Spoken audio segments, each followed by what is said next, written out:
I love science fiction. Space, the final frontier. Especially sci-fi from my dad's generation. I love sci-fi classics like The Day the Earth Stood Still and Planet of the Apes.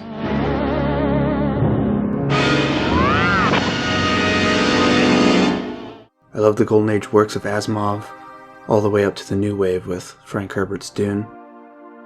My dad grew up with these stories, and he passed them on to me. When I was 7, he sat me down to watch A New Hope. When I was 14, my dad brought home one of his favorite books from the library, Asimov's Foundation. At 16, he rented Blade Runner.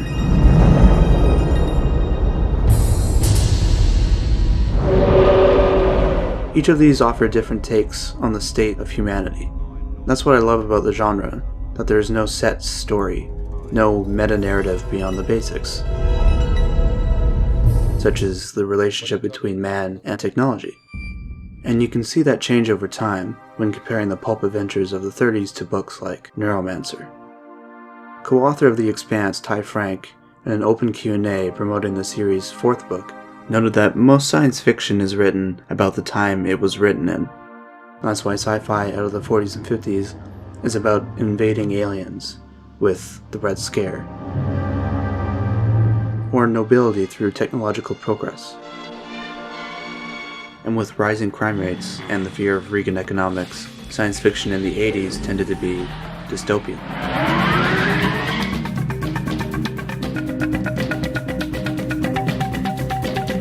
Cyberpunk is a subgenre directly rooted in this dated outlook. But nowadays, it feels like we're looking backwards for inspiration, instead of looking for fresh new perspectives. Enter The Expanse.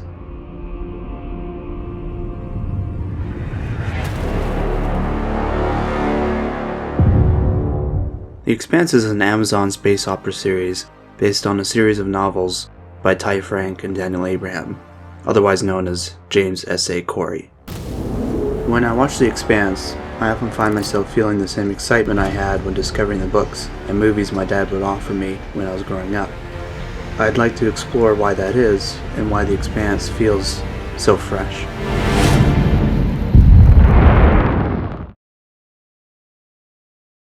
The Expanse is a show about survival. Not primal live-or-die survival.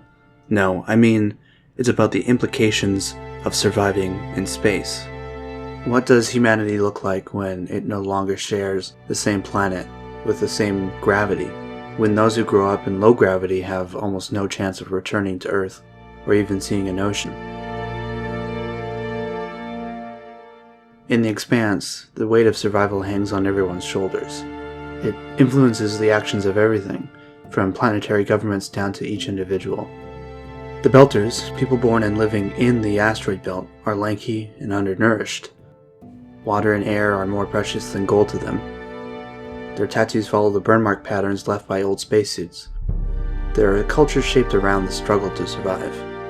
The Martians are a people dedicated to making their planet like Earth.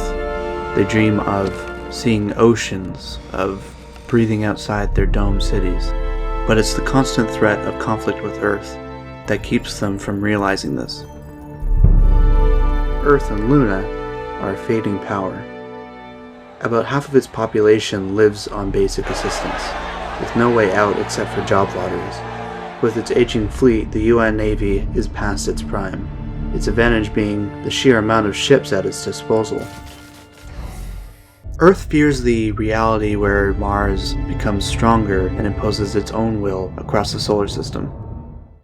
The issues of class and culture are huge themes here, but what's so unique to me is how gravity is used as a tool that separates kind. Cut off and isolated from each other and the rest of the solar system, the Belters are physically transformed by their environment, making them almost a separate species altogether. The story kicks off when James Holden, one of our protagonists, and the crew of the ice hauler Canterbury stumble across a distress beacon that leads them to a derelict ship on the edge of the asteroid belt. This turns out to be a trap, and while Holden is on board the derelict vessel, the Canterbury is destroyed by an unidentified ship. On Ceres, Joe Miller, a jaded detective, is assigned the case of Julie Mao, a rich heiress that's gone missing on the station. The mystery surrounding her and the ship that attacked the Canterbury sets up a detective sci-fi noir first season. You'll often hear people argue that The Expanse takes a while to get going, and if you slog through the first few episodes, then it will become enjoyable. I actually believe that's the wrong way to look at the first season. The show's deliberate pace and attention to detail gives us a solid understanding of the narrative's framework. While each thread unravels, we understand its significance to each faction. We wouldn't have the time to explore the political nuances within Belter culture. We wouldn't have the same investment when our heroes uncover the next clue or stumble across something game-changing. The Expanse is often compared to Game of Thrones when being introduced to the uninitiated. I'd argue that their similarities start with the political nature of the show, that being the tensions between the three factions, and end with the existential threat at the edge of current events, the White Walkers in Game of Thrones, and the unnamed bioweapon at the beginning of The Expanse. Where the properties differ is in how their narratives deal with the unknown. Game of Thrones is concerned with the past, with repeating events over time, where each character in the series is layered with prophecy and past archetypes. The Expanse, on the other hand, tackles the discovery of the new horizon. It's when our protagonists are confronted with this new bioweapon that they must fight to overcome their innate sense of survival in order to find the answers they need. All the while, Earth and Mars fight based on fear and ignorance. As the greater conspiracy is unearthed and humanity is faced with the unknown, the series questions our ability to cooperate. Inevitably, these factions clash, and when they do, we get some of the most well-shot and carefully coordinated space battles we've ever seen on the small screen. Once again, the show takes extra care to give us an accurate look at the effects of fighting in space. The weapons are all based on technology we have now, making it easier to understand the threat of a single bullet versus that of a laser. Propulsion on ships is used to create a 1G environment instead of artificial gravity.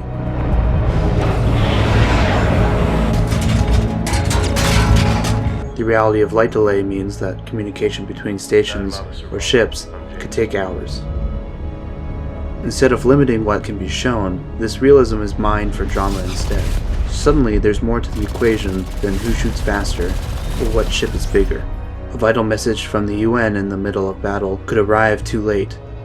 The loss of an engine means there's no gravity inside a ship. At the other end of the spectrum, the strain of excessive acceleration risks unconsciousness or even death.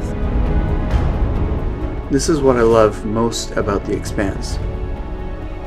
That it takes what is usually trivial in other sci-fi and extrapolates it, adding nuance and character to the concept of living and traveling in space. Those are the reasons why I feel the same wonder when watching The Expanse as with the stories my father introduced me to. It's compelling and exhilarating, and it's worth checking out if you haven't already.